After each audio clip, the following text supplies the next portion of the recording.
He's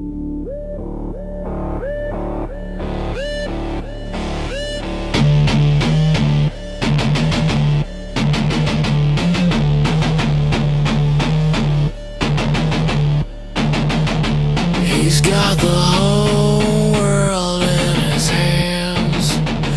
He's got the whole world in his hands. He's got everybody here in his hands. He's got the whole world in his hands.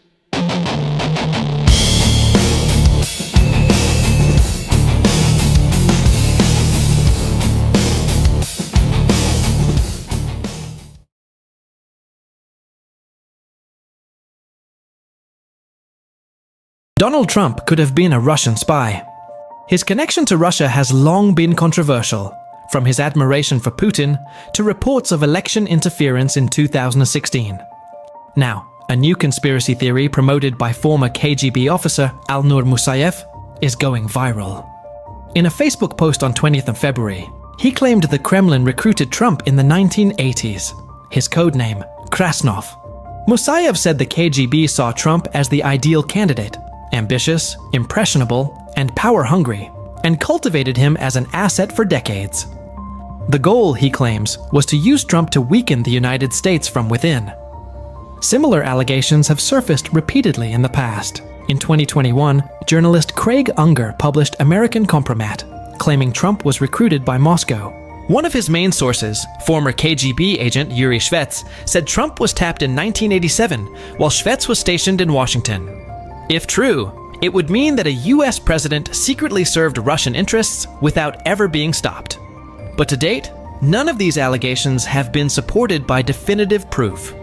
Do you believe this conspiracy theory, or is it just another way to attack the President of the United States? If you like the video, don't forget to like, share. I introduced Putin to Barney. You remember Barney, the little Scottish Terrier? Yes. The little guy Yes. had legs, and he kind of dissed him. He looked at him like, you think that's a dog? Anyway, so a year later, Putin says, would you like to meet my dog? Laura and I were with Putin in his dacha outside of Moscow. I said, yeah, I'd like to meet him. And out comes a giant hound, kind of loping across the Birchline yard. And Putin looks at me and says, bigger, stronger, and faster than Barney. And, it speaks volumes when you listen to what somebody says. And so, in other words, he's got a chip on his shoulder. Yep. Yep. And so, yeah, I had a contentious relationship with him. And I think whoever the president is going to find out that Putin will push and push and push until somebody stands up to him. Yeah. I remember my father pointing to him and saying, that guy has $8 billion more than me, because he was in such extreme debt at that point, The Russians have a particular type of mark whom they go after. They go after somebody who has business resources, perhaps some shady morals, so that they're amenable to the bribery, or perhaps are in a difficult financial situation and either has political connections or aspirations. I've just described Donald Trump. He was the perfect mark for the Russians. The Russians saved him. They rescued him. He would not have gotten back in business without them. I think it's safe to say he couldn't have run for president if he'd just been a guy who was $4 billion in debt. When the Russian mafia does something, it's with Putin's permission, and it's serving his interests. Have you ever knowingly done business with what I like to call organized crime? Have they ever stopped by? I've really tried to stay away from them as much as Right. possible. Although I must say, I have met on occasion a few of those people. They happen to be very nice people. You just don't want to owe them money. Yeah, I understand. Don't owe them money. But now, Simeon Mogilevich, he made a decision to make the move on Trump after studying Trump's 2004 bankruptcy filings. Noticing that Trump had lost his credit lines, they felt he would not be in a position to say no. A Russian real estate firm, Bayrock, started leasing space in Trump Towers. Putin needs to keep track of his oligarchs, and one way of keeping tabs is knowing where their money is. Bayrock may well have been a way of doing that. To me, that's a turning point, because what we have here is a very serious intelligence operation, and it is in the belly of the beast. It is in the home of the man who becomes president of the United States, and it was operating there for many, many years. One of the key people putting it together, Felix Sater, A lieutenant in the Mogilevich crime family. very connected into the nexus between the Russian criminal organizations and the Russian national security organizations. He became managing director of Bayrock. He himself had been convicted of 2 felonies. Slashing a guy's face. Is Donald Trump a Russian asset? Probably not, but the reality is likely even more depressing. So what's going on here? They've got to be Russian assets, right? Well, I don't think that's true, and here's why. If you're still looking at the US-led peace talks between Ukraine and Russia as peace talks, then you're looking at it wrong. These aren't peace talks, they're relationship building, and Trump and Witkoff are businessmen, and they're preparing to do business with Russia. They don't give the slightest fuck about Ukraine, and just want the war to end as quickly as possible so they can get rich doing business with Russia. But here's the key thing. All of this effort is going into building a relationship with Putin and his regime, and that's who they're banking on doing business with once the war ends. But if they impose sanctions or put pressure on Russia now, there's a good chance that the war in Ukraine ends in a very bad way for the Kremlin. If that happens, it's going to be very bad news for Putin, and there's a very realistic chance that it's the end of his time as president. And who will replace him? Absolutely no one knows. Russia will be so busy eating itself alive that there won't be any scope at all for business deals. And while this may sound like absolutely joyous news for anyone who isn't a fan of genocidal nationalism, for Trump and Witkoff, it's a situation they will do anything to avoid. What if Donald Trump isn't just cozy with Russia? What if he is Russia's greatest success story? Not as a spy in a trench coat, but as a president who did the Kremlin's work from the inside out. Let's talk about the receipts. From the moment he entered politics, Trump praised Vladimir Putin like no US leader ever had. He mocked American intelligence agencies. He threatened NATO, the alliance built to stop Russia. He withheld aid from Ukraine. And every one of those moves helped Putin, not America. Former intelligence officials have said it outright. Trump behaves like a Russian asset. Even the FBI once investigated his ties to Moscow. That's how far it went. And this isn't new. Reports say Trump's been linked to Russian money since the 1980s. A former KGB officer even claimed the Kremlin began cultivating him decades ago. Now, whether you believe that or not, the pattern speaks for itself. Under Trump, Russia got stronger, US alliances got weaker, and the Kremlin didn't have to fire a single shot. He stood beside Putin and publicly dismissed US intelligence the moment America's enemies realized they didn't need to hack our systems. They just had to hack our leader. And think about it. Who benefits when America turns on itself? When trust in elections collapses?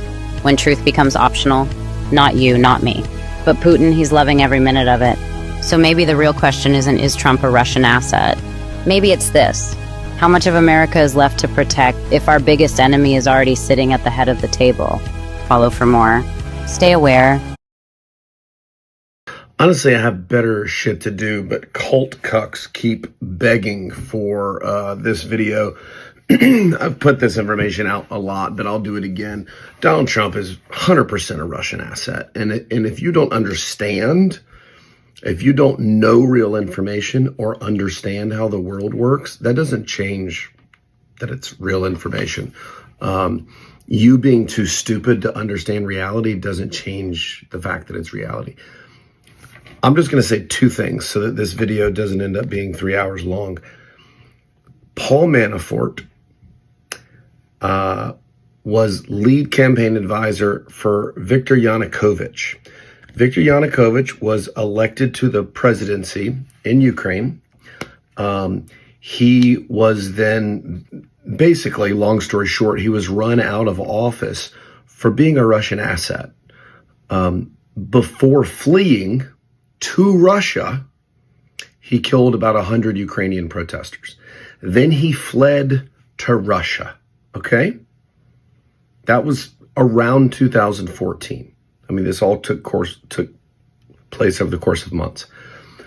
Paul Manafort's very next job, his very next job, do you understand words, was to go work for Donald Trump for $0. He did it for free, despite owing Oleg Deripaska $60 million.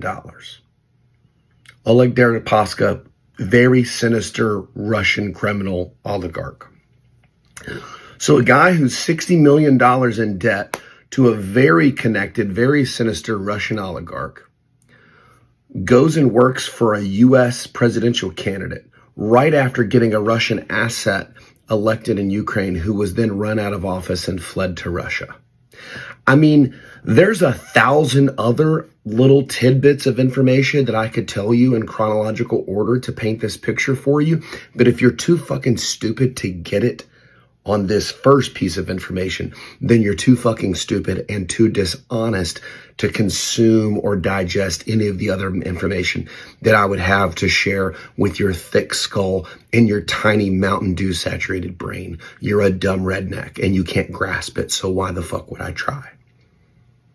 But if you want another little piece of information, why was Felix Sater, the CEO of Trump's branding company? Remember the Trump failed Trump steaks, failed Trump neckties, failed Trump vodka, failed Trump water, failed Trump University, failed Trump mortgage, failed Trump airlines, and so on and so forth. There's about a dozen others. All those failed ventures were through a branding company. I can't remember the name of it right off the top of my head. It's very easy to find. Felix Sater was the CEO of that. Google Felix Sater. Last time I did, the very first line in his Wikipedia page said, Felix Sater is a Russian criminal. Why does a guy hire a literal Russian operative to be his campaign advisor for free and a Russian criminal to be the CEO of his branding company, while having business ties to Russia for decades, according to his own sons, who said, we don't even need to mess with American banks anymore. We get our money from Russia. And you people who tell me I'm crazy are the same ones who supported James Comey spending 3.5 years trying to pin a $40,000 car loan on Hunter Biden and were unable to do literally anything. Unable to prosecute him for literally anything other than some back taxes and a firearm. Two things that you guys fucking love, back taxes and firearms. You want to pretend that he's not a Russian asset, like you want to pretend that he's not in the Epstein list, but he is, and he is. And he goes, Russia, Russia, Russia, Russia, Russia, Russia. Russia is a hoax. Well, that's funny because he also calls the Epstein files a hoax, and he's in those bitches 1,500 times so far, not including all the redactions. And they've only released, 2% of the total files? He's in there more than any other name except for the name Jeffrey Epstein and the name Ghislaine Maxwell. And if you don't remember who that is, that's the sexual predator child rapist that he just got moved into the most minimal security prison that type of person can be allowed into. And that type of prisoner is legally not allowed into a prison like that. So against the norms of the legal system, against the norms of the penal system, he got this lady into a country club prison after she said lots of nice things about him in her interview. Russia's a hoax like Epstein's a hoax. If you think this guy is a Christian patriot, you're one of the dumbest motherfuckers that's ever lived. And that's saying a lot because there's a lot of you and you're all very fucking dumb. I hope you have the day you deserve. I hope it's magnificent. Go fuck yourself. You're an asshole. You fucking douchebag piece of shit. Hey, hey. My. You're an asshole. You fucking douchebag piece of shit. Hey, bro. You don't wanna mess with me, 'cause I'm a badass this motherfucking alpha. Yeah. Is President Trump a Russian asset? Absolutely not, Senator. He's the president of the United States, duly elected by the American people. Well, the reason I ask is many people back home have been asking me this question. And they say, if he was an asset, we would see exactly what he's doing now. For example, he proceeded to forward or express from the Oval Office propaganda that has been Russian propaganda, that Ukraine started the war, that Zelensky is a dictator. Second of all, he gave away key things on the negotiating table before the negotiations even started, ensuring U.S. would absolutely oppose any possibility of NATO membership for Ukraine. Third, he's cut off the arms shipments to Ukraine, completely undermining their ability against a massive neighbor next door with short supply lines and huge resources. Fourth, he's undermined the partnership with Europe, which has been essential to security over the last 80 years, a major goal of Putin's. And then he's done everything to discredit and dismean Zelensky on the international stage with the just shameful press conference in which he teamed up with the vice president to attack Zelensky. I can't imagine that if he was a Russian asset, he could do anything more favorable than these 5 points. What else could a Russian asset actually possibly do that Trump hasn't yet done? Senator, the president has made it absolutely clear that his top priority is to try to bring peace and end an absolutely savage war. I know you're familiar with the savagery. This is turning into World War I style trench warfare now in eastern Ukraine. The president is an exceptionally gifted deal maker. He is probably the only individual in the entire universe that could actually stop this. The president understands, as part of his deal. Well, let's turn to another of the you folks have to here. have carrots and sticks. Thank you very much, since you're now off the topic I was raising. Mr. Whitaker, these 5 things that the president has done that are so favorable to Putin and so damaging to Ukraine and to our partnership with Europe, do you approve of them? Well, Senator, thanks for that question. I'm just going to have to politely disagree with you on those 5 things and the way you've framed them. You know, the war in Ukraine would have never happened if President Trump was president in 2022. The war in Ukraine happened because of Joe Biden's weakness after his I don't think withdrawal that was from the question I asked, but maybe you could some other time go on television and express those points of view. But do you mind just answering the question I asked? Do you agree with the 5 things that President Trump has done, starting with him expressing Russian propaganda from the Oval Office? Well, you know, again, as I mentioned to your colleague, I am not here to assign labels. We're in the middle of a very important peace negotiation. Okay, thank you. I do hope that we have an administration that works to get the very best deal for Ukraine, but what a Russian asset would do would be to work to get the very best deal for Russia, and that appears to be exactly what Donald Trump is trying to accomplish. I've read reports that Donald Trump was involved in literally millions or maybe even billions of dollars worth of transactions, wire transfers with Jeffrey Epstein. Are those accurate? Yes. Trump, I mean, I think at one point I had the figure of $1.5 billion of money laundering went through Trump real estate. And the thing with real estate regulations is they're very, very lax. So it's very easy to launder money through real estate. All you need to do is put together a limited liability company, which is very, very simple. It only costs maybe a couple $100. Anyone can do it. And you call it the XYZ Corporation and make it anonymous. And then you make an all cash transaction. So nothing has to go through the banks.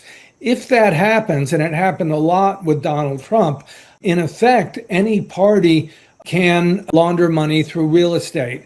And as early as 1984, I was able to document a man named David Bogatin, who is linked to the Russian mafia, came into Trump Tower.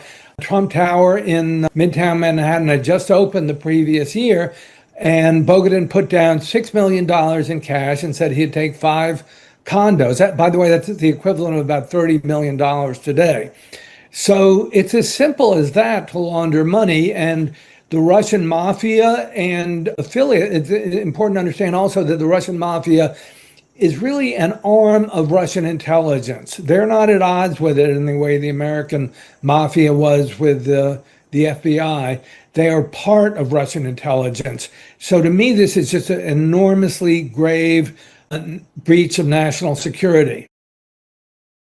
Listen, this is going to be a long one, but I really, really need you to lock in because this is really, really disturbing. It's important that we all know this information. 3 independent sources from different agencies tell us that undercover Homeland Security agents purchased a miniaturized microwave weapon from a complex Russian criminal network. We are told it doesn't look anything like a gun. It's designed to be concealed and small enough to be carried by a person. It is silent and doesn't create heat like a microwave oven. Our sources say the device is programmable for different scenarios and can be operated by remote control. The range of the beam is several hundred feet. It can penetrate windows and drywall. Our sources say the key is not the hardware, but the software. And what the Russians spoke about was the importance of the energy being pulsed in order to have biological effects on humans. When you produce pulses like this, you can actually stimulate electrically active tissue, like brain tissue, and the heart for that matter, mimicking what the brain normally does, but now you're driving it with your pulses from the outside. An ideal stealth weapon. Ideal, because literally the person feels as if this is in my head. Our confidential sources tell us the still classified weapon has been tested in a U.S. military lab for more than a year. As a separate part of the investigation, security camera videos have been collected that show Americans being hit. In one, a camera in a restaurant in Istanbul captured 2 FBI agents on vacation sitting at a table with their families. And suddenly, everyone at the table grabs their head as if in pain. Our sources say another video comes from a stairwell in the U.S. Embassy in Vienna. The stairs lead to a secure facility. In the video, 2 people on the stairs suddenly collapse. I genuinely hope that you guys, most of you, made it through that entire video because, oh my God, need I remind you that Russia is on the side of Iran right now. This is the kind of technology and weapons that we are dealing with. This is totally outside of the realm of regular munitions, and also totally outside of the realm of biological weapons. So we're in deep shit. Silly story of when Donald Trump was a Russian money launderer. In the late 80s and early 90s, Donald Trump was in complete financial failure. As soon as Donald had control of the Trump Organization, he quickly borrowed, spent, and soon collapsed his father's company. By 1992, he's on the hook for $800 million and is desperately seeking any avenue to make himself solvent. Meanwhile, in Russia, as their economy crashes, the Russian mafia is trying to move as much money as possible out of Russia. In total, they end up moving close to $2 trillion, and a very large chunk of that money ends up passing into Donnie's grubby little hands. Trump Tower is one of the few places in America where you can buy a condo anonymously, which, if you're looking to privately launder large sums of money, buying New York real estate and never having to disclose who you are or where your money came from, is just ideal.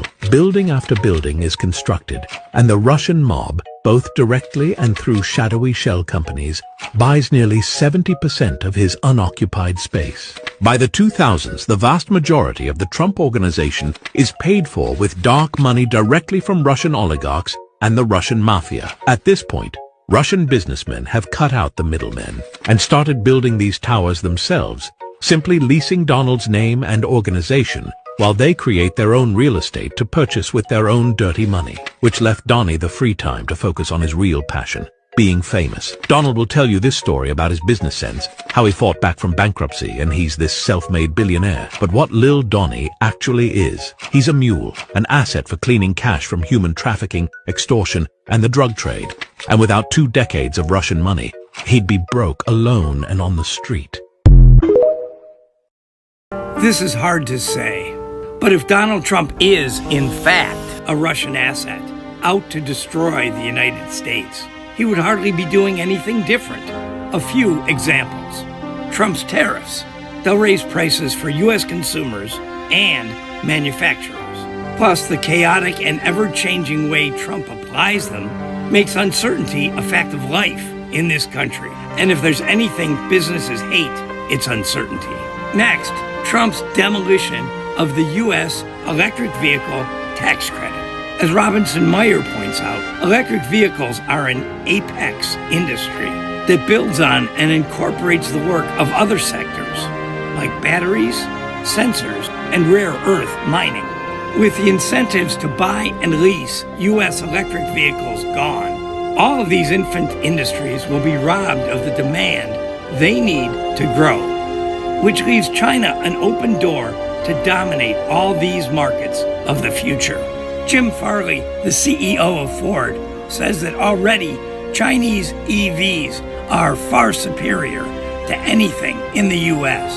And how about Trump's war on higher education and scientific research? Trump's heavy-handed attempts to defund and regulate our very best universities has already had a chilling effect on foreign students' desire to come to the U.S. and bring with them their best ideas and energy. Trump's slash and burn approach to scientific research funding for computer chips, medicine, and atmospheric studies has had much the same effect. Trump's tech bro billionaires don't want any publicly funded research to compete with the private research they wholly own and will profit from. You won't notice the effects of this brain drain now, but it will cripple what has always been the U.S.'s greatest strength, innovation, in the worldwide competitions of the future. Trump can say Russia, Russia, Russia all he wants. And I don't know what Putin has got on Trump, but whatever it is, it must make the Epstein files look like good news. It's the only way that the terrible things that Trump is doing to our country make any sense at all. Ukraine shows that President Putin isn't serious about peace. What is your reaction to that? No, he's very serious. I think, I can say that I believe Ukraine has made some very strong attacks also. And I don't say that negatively. I think you probably have to. I don't say that negatively, you understand? But I think, he hasn't told me that, but there have been some explosions in various parts of Russia, and it looks to me like, I don't know, I don't think it came from the Congo. We have some major chaos happening between Russia and Ukraine and Donald Trump right now. So Russia claims that Ukraine launched a drone attack on Vladimir Putin's residence. That's according to Sergei Lavrov, the foreign minister who spoke with TASS, a Russian news agency. Then Zelensky put out a statement saying that's completely fabricated. It's not true. That's just pretext for Russia to continue strikes on Ukraine. Then Caroline Leavitt, the White House press secretary, issued a statement saying that Trump and Putin had a, quote, positive call this morning. Now, again, according to TASS, the Russian government is saying that Donald Trump was essentially horrified to learn that there were these alleged strikes on Putin's residence, which we don't know whether they're true or not. The Kremlin is quoted by TASS saying, quote, Trump told Putin, thank God we did not give tomahawks to Ukraine. We don't know what the truth is, but the truth is that there's a lot of chaos happening right now. And ultimately, this morning, Komsomolskaya Pravda has no doubt where Donald Trump's true sympathies lie. Based on America's new national security strategy, the paper concludes, America no longer sees our country as a threat. The threat is now militaristic Europe. The American leader's philosophy is closer to the values of the president of Russia, not to the politicians of the old world. For Donald, Russia is no enemy. It is a possible partner in future joint projects because he understands a clash between two nuclear powers means the apocalypse. But Europe he sees as a liberal stronghold that must be destroyed to make America great again. President Trump is often referred to in the Russian tabloids simply as Donald, very friendly. Contrast that with how the same paper talks about President Zelensky as the illegitimate Ukrainian president, while today's edition of the army newspaper Krasny Zvezda, Red Star, calls European leaders Russophobic politicians of the old world. Moscow making its sympathies crystal clear. To bring their family here to enjoy this event. America welcomes the world. Yes. And I can really, from the collaboration that we have, testify for that, absolutely. And I just sent a picture from somebody that wants to be there very badly.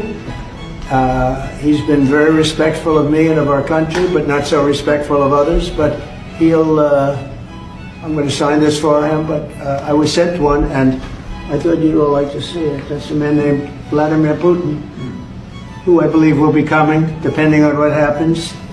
He may be coming and he may not, depending on what happens. We have a lot of things happening over the next couple of weeks. But I thought it was a nice picture of him. Okay of me, but nice of him. So that was very nice that it was sent to me. Okay. Russia wants to see Ukraine succeed. Once, it sounds a little strange, but I was explaining to the president, President Putin was very generous in his feeling toward Ukraine succeeding, including supplying energy, electricity, and other things at very low prices. So a lot of good things came out of that call today. But they were in the works for 2 weeks with Steve and with Jared and Marco and everybody. Did Russia agree, or did Putin agree to a ceasefire to allow a referendum to take Not a place? ceasefire, and that's one of the points that we're working on right now. No, not a ceasefire. He feels that, look, they're fighting and to stop, and then if they have to start again, which is a possibility, he doesn't want to be in that position. I understand that position. The president feels strongly about that or something, but I think we're finding ways that we can get around that. But I understand President Putin from that standpoint. You have to understand the other side. And, I'm on the side of peace. I'm on the side of stopping the war. So, President Trump, I just saw your press conference with President Putin, and it was embarrassing. I mean, you stood there like a little wet noodle, like a little fanboy. I mean, I was asking myself, when are you going to ask him for an autograph or for a selfie or something like that? I mean, you literally sold out at this press conference our intelligence community, our justice system, and worst of all, our country. You're the president of the United States. You shouldn't do that.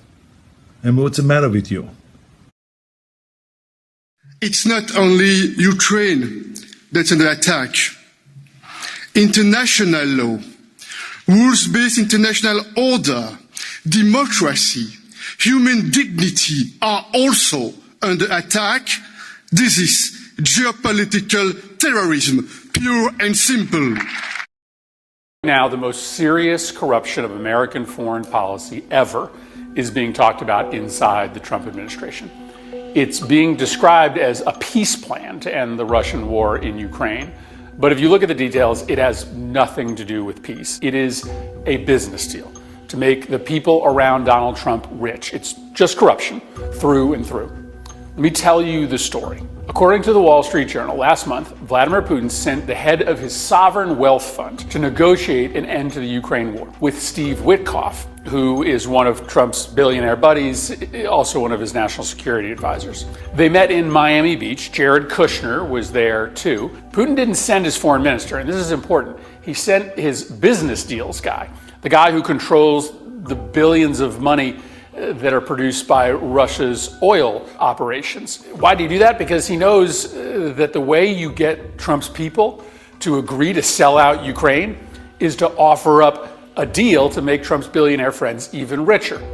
Here are some of the examples. ExxonMobil right now is in secret discussions with Rosneft, that's Russia's largest state energy company, about a massive gas project in Russia's Far East, something that can only happen if the war is over and sanctions on the company are lifted. Rich Trump donors are right now trying to get in on the action as well. One donor just recently paid hundreds of thousands of dollars to a lobbyist that's really close to Trump's inner circle to try to buy the Nord Stream 2 pipeline. That's a Russian gas pipeline. Once again, something that is only possible for these investors to get rich on if the war is over and the U.S. lifts its sanctions. Another close Trump associate is in talks about acquiring a stake in a Russian Arctic gas project. So that's what Trump's billionaire friends get. But what does Ukraine get? Nothing. Nothing. This deal sells out Ukraine. In fact, this deal would require Ukraine to give to Russia territory that Russia doesn't even currently control. It provides amnesty for all of the war crimes that Putin has committed. It creates no real security guarantees for Ukraine moving forward. This peace deal is a disaster for Ukraine. Daily Mail investigative report says Vladimir Putin has owned Donald Trump for years, even before the 2016 race. It points to the partial Epstein document release, including 1,056 documents naming Putin and 9,629 referring to Moscow.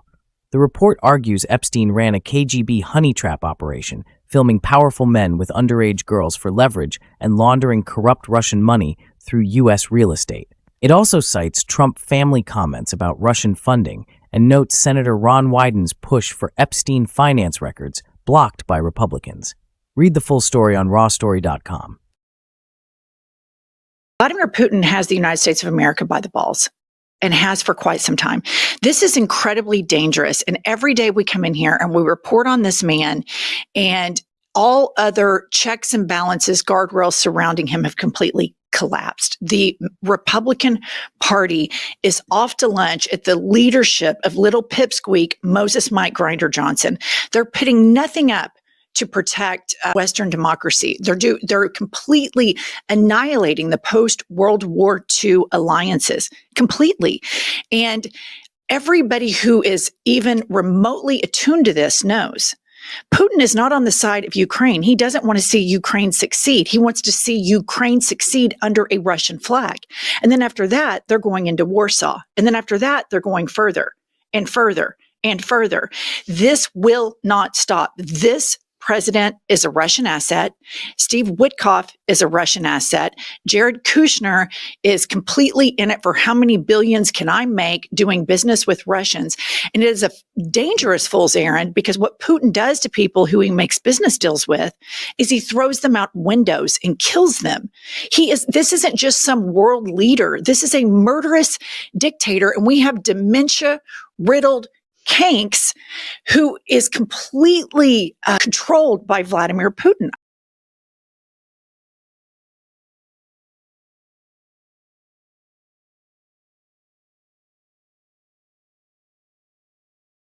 The head of a notorious Russian-funded media outlet is coming to the United States thanks to the Trump administration.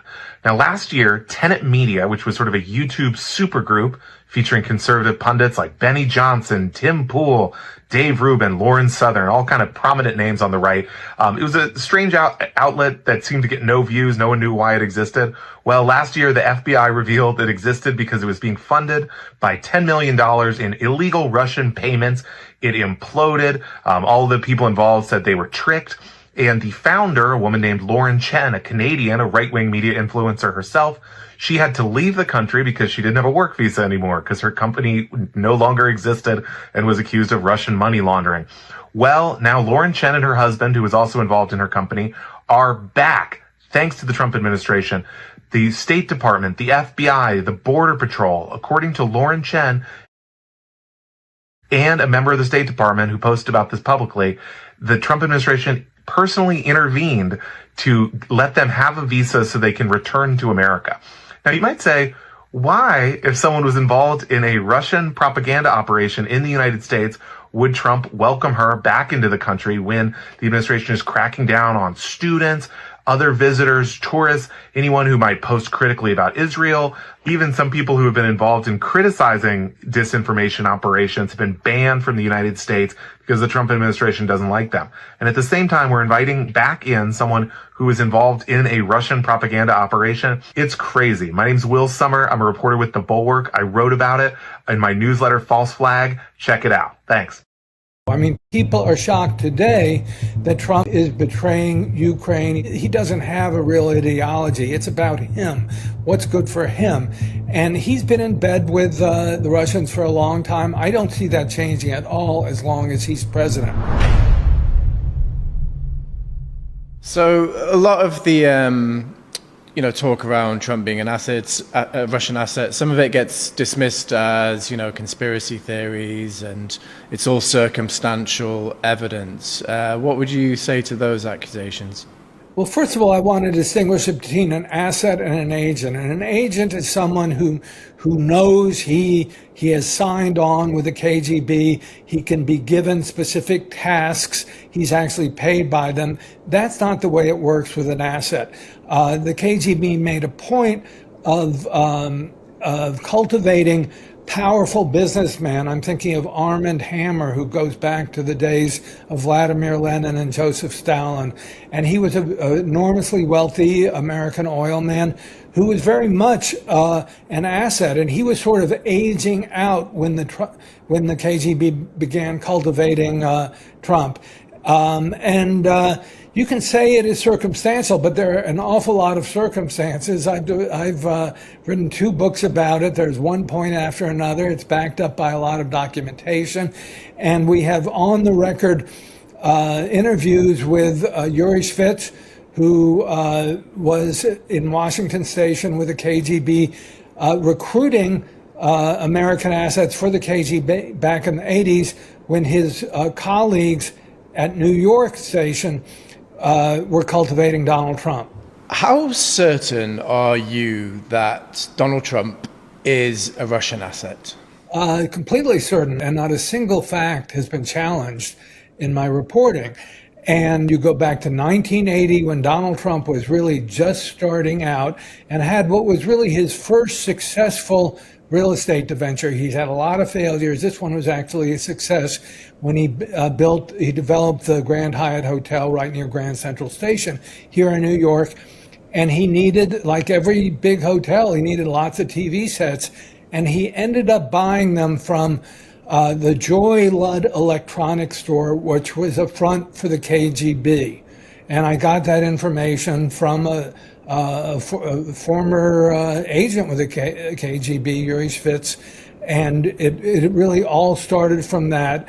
They were seeking, they sent out a spotter agent, that is someone who's trying to recruit talent for someone who can help the KGB later on, and they came to Donald Trump, and that set off a series of meetings and events which led to Trump's first visit in Moscow in 1987. Now, I know that these events span decades, obviously. You're talking about the 80s, we're in 2025 now. If you had to pick 3 things that were the biggest pieces of evidence that Donald Trump is a Russian asset, what would you choose? So in 1984, a man named David Bogatin came to Trump Tower, which is a crown jewel in Trump's Trump's buildings, and he put down $6 million on the table and bought 5 condos. What was interesting about that was, according to FBI files, Bogatin was a member of the Russian mafia. And this was the first of many such people who were affiliated with the Russian mafia. I found a total of 13 people who either owned or lived in Trump Tower or other Trump buildings, or owned condos in other ones. So Trump was really hosting the Russian mafia for many years before he even ran for president. So that's one event. Another was, as I said, in 1980, when he went to Moscow in 1987, this was a visit that was set up by the KGB, according to Yuri Shvets, who was in the KGB. And when Trump got there, he was sort of groomed by the KGB. He came back, and a lot of people have forgotten this, but he made a brief abortive run for president in 1988. And among other things, he took out a full-page ad in the New York Times that was assailing America's alliance with NATO. I mean, people are shocked today that Trump is betraying Ukraine, he's betraying Europe, he's siding with Putin instead of that. Well, he did it as early as 1987 when he was starting to run for the presidency in 1988. And that is very well documented. It was printed in the New York Times. It's exactly the foreign policy he is acting out today that is so horrifying. In that, this is the end of NATO. It's the end of the Western alliance.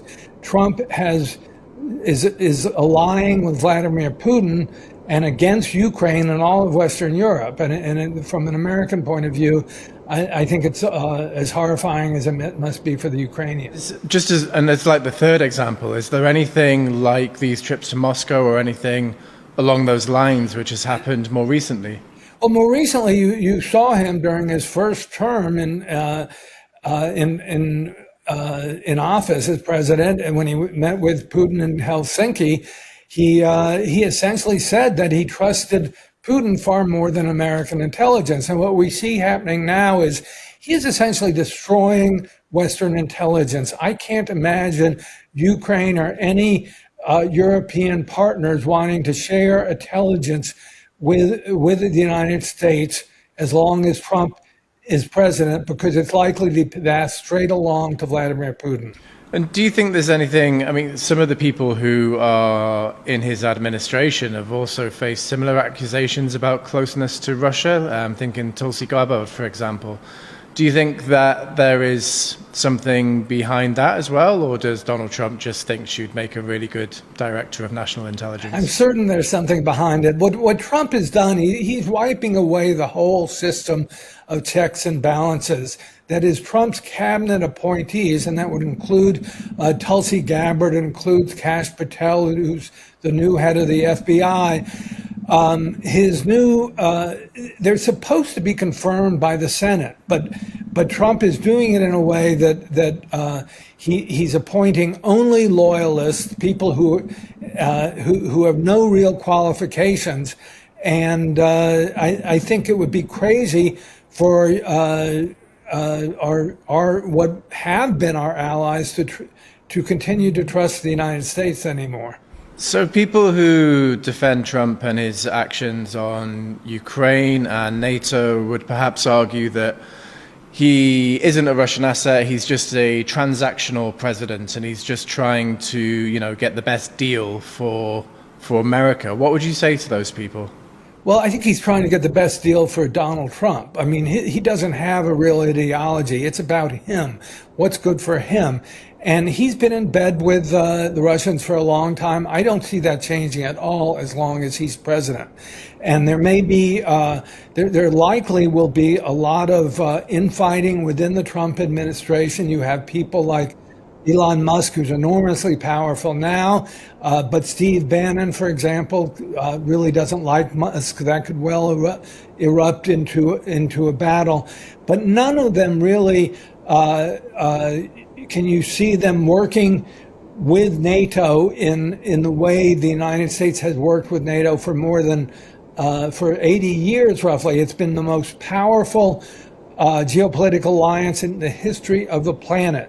And if you look at the Western alliance, it's helped develop strong democratic institutions throughout Europe. It's developed strong market economies. Trump is throwing that out the window so he can ally with Putin. And it's really quite horrifying. And just last week, I'm not sure if you're aware of this or not, but there was a Facebook post from somebody who professes to be part of the KGB in Kazakhstan during the 1980s. And he was also saying that Trump was recruited during the 1980s. Did you see that?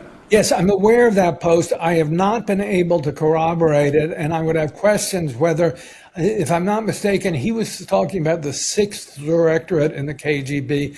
I'm not sure they were recruiting American assets, and the first director and the second director of the KGB were doing that mostly. So I really can't corroborate it. And so just take off your academic author hat for a second, and just as an American citizen, how does all of this make you feel, and how worried are you? I'm petrified, to be honest. When I grew up, the movie that I loved in my childhood was The Manchurian Candidate, the original version, the 1962 version. But it posited that the communists had gotten inside the White House. I mean, that was the whole premise, and it was seen as incredibly conspiratorial. The idea that it could actually happen in some way is just breathtaking. I think we're entering a new era in the United States, and we have to fight back because I would very much like to keep an alliance with my friends in Europe.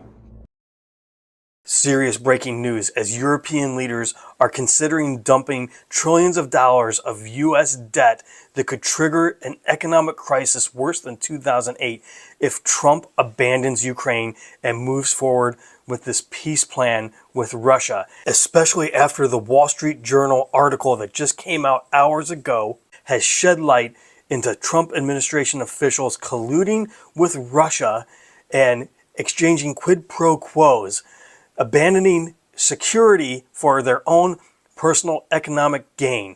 The article details how Steve Witkoff, Jared Kushner, and Trump Jr.'s college friend have been working behind the scenes with Russian officials to hammer out deals. If they can work out a peace agreement that Putin wants, he will grant them investments into energy, into oil, gas pipelines, into rare earth minerals deals, and frozen money that's been sanctioned should they make these certain goals in this peace deal. Witkoff is in Russia today, meeting with Putin to try and hammer out this peace plan. And this is his 6th trip to Russia. And he has been to Ukraine 0 times. Ukraine is our ally, not Russia. This is just more corruption on steroids and more proof that Trump and his billionaire buddies care only about making more money and enriching themselves than they do national security and a country's sovereignty. Let me know if you agree. Comment, like, share. Do you guys remember this video? The victims themselves have stated that this is a lot bigger than I think anyone anticipated. It is very much so a possibility that Jeffrey Epstein was an intelligence asset working for our adversaries. Well, new Epstein files have been released, and there is one email that Jeffrey Epstein sent to the former Prime Minister of Norway, Thorbjorn Jagland. I hope I said that right. Now, I'll show you this email in a minute, but basically, the email shows, in Epstein's own words, that he was working with high-ranking Russian officials and feeding them information about Donald Trump during Trump's first term in 2018. And this email that I'm about to read was written 1 month before Trump and Putin met in the 2018 summit. Here's the email. Epstein, I think you might suggest to Putin that Lavrov can get insight on talking to me. Vitaly Churkin used to, but he died. Meaning Epstein has a history of providing insight and information on Trump to high-ranking Russian officials. So Jagland responds, I'll meet Lavrov's assistant on Monday and will suggest, meaning obviously I'll pass along your message. And finally, Epstein responds with, Churkin was great. He understood Trump after our conversation. It's not complex. He must be seen to get something. It's that simple. Epstein's the most notorious sex trafficker in the world, and he is a man that weaponized secret recordings to blackmail the rich and powerful. So what exactly was he offering Russia about Donald Trump? That's the question. Come to DC on November 22nd for the Remove the Regime rally. Own AI engine, which is called Grok, to answer the following question. They wrote, what is the likelihood from 1 to 100 that Trump is a Putin-compromised asset? Use all publicly available information from 1980 on. And this is the response from Elon's AI. Weighing the decades-long, opaque, and substantial financial ties, intelligence suggesting Russian intent, and Trump's unwavering refusal to criticize Putin despite attacking allies, tilt the scale. The lack of transparency, e.g. hiding tax returns, seizing interpreter notes after Putin talks, amplifies suspicion. No smoking gun proves direct control, but the useful idiot scenario where Trump's ego and debts make him unwillingly pliable fits the evidence, adjusting for uncertainty and alternative explanations, i.e. ideological alignment or naivete. I estimate a 75 to 85% likelihood Trump is a Putin-compromised asset. leaning toward the higher end due to consistency of his behavior and the depth of his historical ties. Well, I mean, if that's good enough to fire somebody, grok him up, because The truth comes out as to why Trump was really big mad during their clash. He's got to say, I want to make peace. He doesn't have to stand there and say about Putin this, Putin that, all negative things. Putin this, Putin that. What we watched play out in the Oval Office was one of the most shameful events by a US president. And it also was the microcosm of the macrocosm, which is the realignment of US interests. And Trump seeming interested in pushing our interests to align more with that of a brutal dictatorial regime in Russia. It really does seem that's the goal here. So he'll say, no, it's because I just want peace. Well, you don't, because the way that we get lasting peace is actually facilitating an agreement that prevents the brutal invasion from continuing. And you don't get that just by writing on paper, I promise. Putin keeps doing that, and then he keeps invading. So we need something more than that. The truth comes out as to why Trump was really big mad during their clash. He's got to say, I want to make peace. He doesn't have to stand there and say about Putin.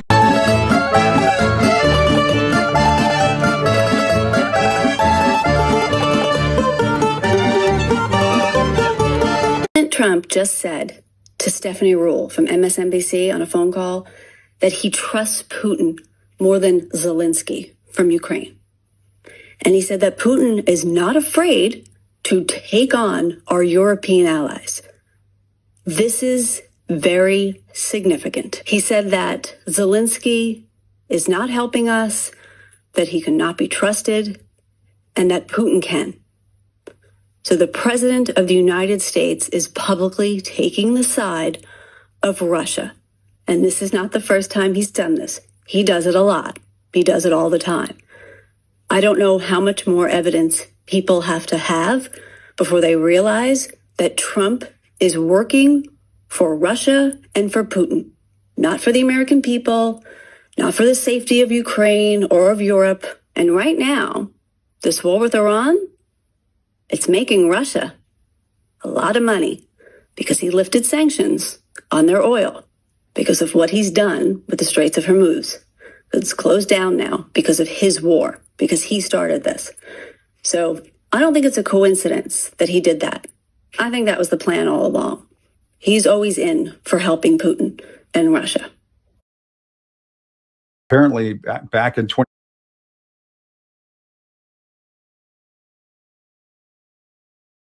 2019, Russia floated a deal to the first Trump administration. This is according to the Kyiv Post, offering U.S. influence over Venezuela in exchange for Washington stepping away from Ukraine. And Fiona Hill testified to this. People might have memory hold it, but testified to this to some effect. And it does sort of make sense. The puzzle pieces do sort of make sense that Trump is now doing this, while at the same time, at just about every turn, you and I have talked about this, showing the Russians basically the green light to do what they need to do in Ukraine. Correct. Yeah. And I'm not a big conspiracy theorist, but when I read Dr. Hill's testimony again, I mean, that didn't jump out at you back in 2017 or 2018. It didn't jump out at me at the time, but boy, it sure makes a whole lot of sense. And the timing seems to even be serendipitous, where Russia is not winning this war in Ukraine after 4 years. And we suddenly invade Venezuela. For oil specifically, using the excuse of capturing a guy who's connected to drug cartels, after releasing a president who was convicted of being connected to drug cartels. It doesn't make a whole lot of sense to me. Apparently, back in 2019, Russia floated a deal to. Vladimir Putin said something, one of the most interesting things. He said, your election was rigged because you have mail-in voting. He said mail-in voting, every election. He said no country has mail-in voting. It's impossible to have mail-in voting and have honest elections. And he said that to me. It was very interesting because we talked about 2020. He said, you won that election by so much. And that's how he got it. He said, and if you would have won, we wouldn't have had a war. You'd have all these millions of people alive now instead of dead. And he said, and you lost it because of mail-in voting. It was a rigged election, but mail-in voting, Sean.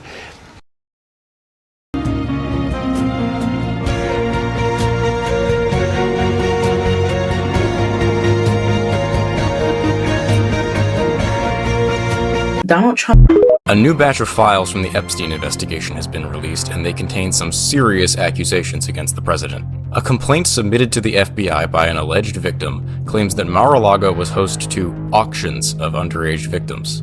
The anonymous filing claims that Trump himself would touch the victims' private parts. They claim that Trump assaulted them when they were just 13, and that Donald Jr., Eric, and Ivanka Trump, as well as Elon Musk and Ghislaine Maxwell, were present at these events. This is a breaking story, so for the full details, head over to themirror.com. Oh my God, you guys, the Justice Department just released 3 million new Epstein files, including a lot about Trump, and they are the most disturbing allegations we've seen yet. I know some journalists are censoring these details, but I think it's so important for you to know, trigger warning, it's really hard to hear. Donald Trump, the president, had parties at Mar-a-Lago called calendar girls, which we know is true. Jeffrey Epstein would bring the children in and Trump would auction them off. He measured the children's vulva and vaginas by entering a finger and rated the children's tightness. Like, I'm actually sick to my stomach. The guests were elder men and included Elon Musk, Don Jr., Ivanka Trump, and Eric Trump were there. We were taken in rooms, forced to give oral sex to Donald J. Trump, forced to allow them to penetrate us.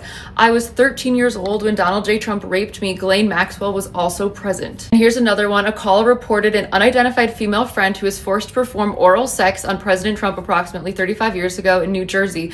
The friend told Alexis, that name was supposed to be redacted, that she was approximately 13 to 14 years old when this occurred, and the friend allegedly bit President Trump while performing oral sex. The friend said she was allegedly hit in the face after she laughed about biting President Trump. The friend said she was also abused by Epstein. And there's more. Another caller named individuals involved in big orgy parties with other young girls and older Victoria's Secret models that included Bill Clinton and Trump. Another online complaint reported she was a victim and witness to a sex trafficking ring at the Trump golf course in Rancho Palos Verdes, California between 1995 and 1996.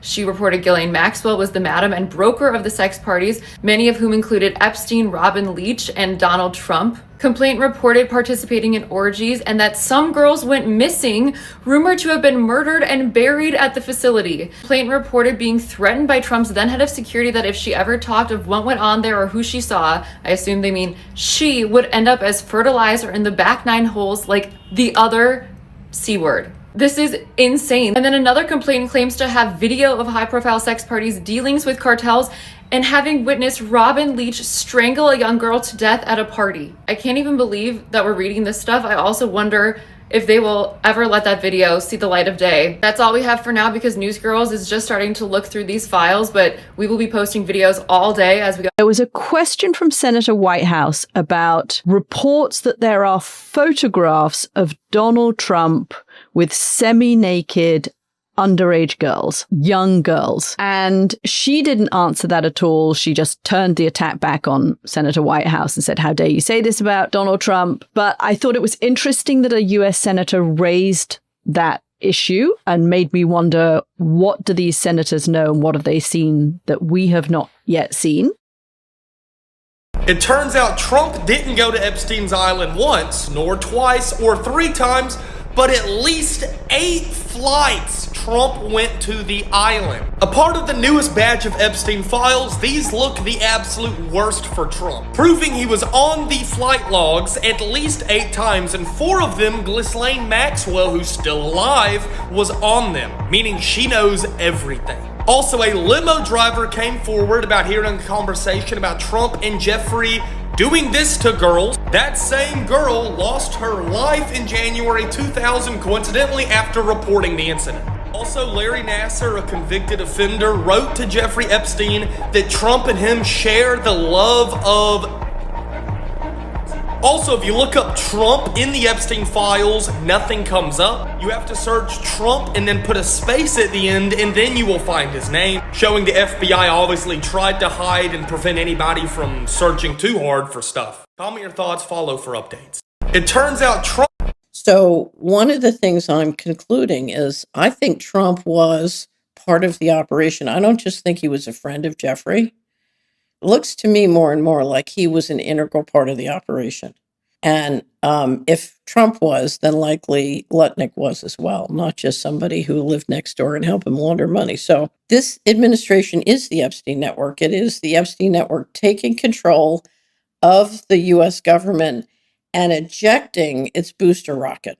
So by shutting down Jeffrey Epstein's operation, whether he's still alive or not, it doesn't matter. They're simply ejecting the booster rocket and moving up. The reason the Department of Justice can't prosecute the Epstein network is because the Epstein network is running the government, Donald Trump, the Department of Justice. They are the Epstein network.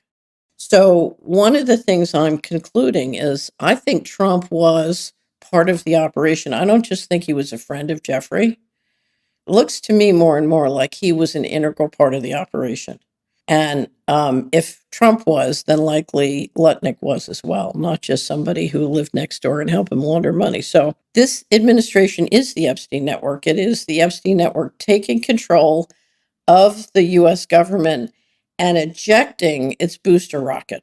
So by shutting down Jeffrey Epstein's operation, whether he's still alive or not, it doesn't matter. They're simply ejecting the booster rocket and moving up. The reason the Department of Justice can't prosecute the Epstein network is because the Epstein network is running the government, Donald Trump, the Department of Justice. They are the Epstein network.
Guys, we have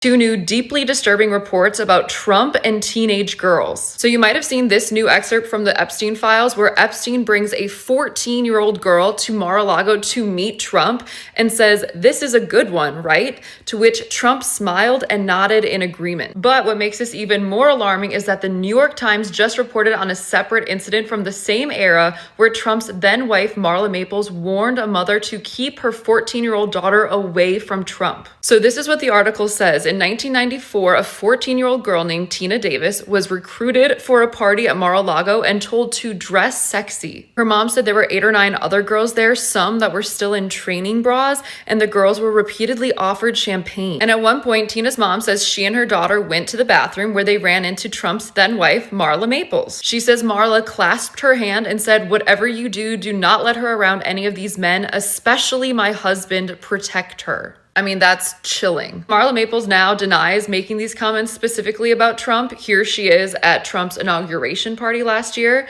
but Tina's mom is standing by her account. And to connect these two incidents together, they were from the same time period where Trump and Epstein were super close. This is Epstein attending Trump and Marla Maples' wedding at the Plaza. And in yet another plot twist, this picture that was released in the Epstein files on Friday showing Trump with Melania, Epstein, and Ghislaine Maxwell, it's that very recognizable photo, has gone missing from the database. So House Oversight Democrats posted this photo, file 468 from the Epstein files that includes Donald Trump, has apparently now been removed from the DOJ release. Pam Bondi, is this true? What else is being covered up? We need transparency for the American public. Newsgirls will keep you posted if there's any update on the missing photo.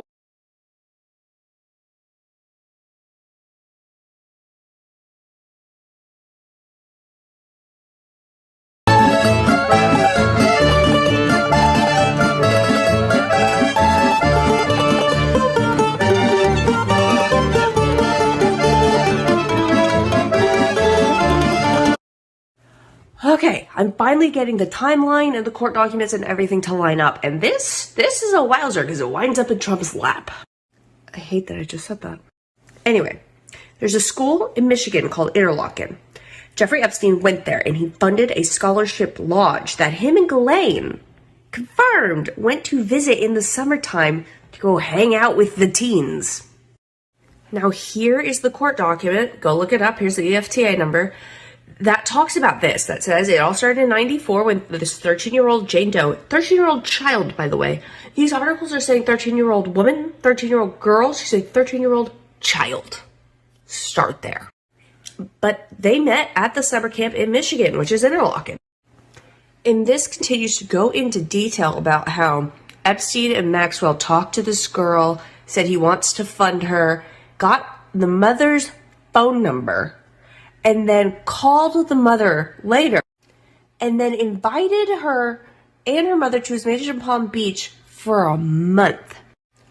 Over the next several months, Epstein and Maxwell attempted to groom and mentor her. Shopping, movies, funding, all of that. And then, during one of Doe's encounters with Epstein, he took her to Mar-a-Lago where he introduced her to its owner, Trump, and said, "This is a good one, right?" Trump smiled and nodded in agreement. They both chuckled. Doe felt uncomfortable. There it is. And while it doesn't explicitly say that Trump did things with her, it does paint the picture that he was gross and he knew what "this is a good one" meant. Like, I'm not in these documents. Are you in these documents? I don't know anybody in these documents. I feel like if this is the company you keep, you can't just say, "La la la la, I didn't know about it." Come on. It's gross. He's mentoring this little girl and he takes her around and shows her off to people.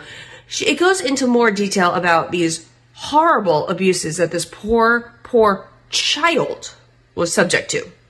But what I'm trying to get at is that Epstein brought children to Trump over and over again in these documents. And at one point, Trump was sending girls to Epstein. It's all in here. And if he's sending them to Epstein, he is putting them in a car and taking them through traffic. Think about it. Anyway, I know I'm going to irritate some MAGA trolls with this. They'll be like, well, it doesn't say he did anything. That's not the point. The point is